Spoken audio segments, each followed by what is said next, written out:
আজকে আমরা গোপন সূত্রের উপর ভিত্তি করে ধর্মনগর কালীদিঘির পারে একটা অপারেশন করেছিলাম। ত্রিপুরাকে নেশামুক্ত করার যে লক্ষ্য আমাদের রাজ্যের মাননীয় মুখ্যমন্ত্রী, সেই লক্ষ্যকে সামনে রেখে রেডের সময় আমরা দুইজনকে ধরতে পেরেছি।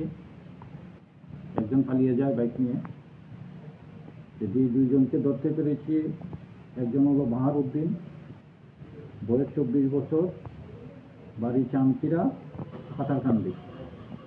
আর একজন সুলতান আহমেদ, বয়স 21, বান্দরকাল, পাতারকান্দি।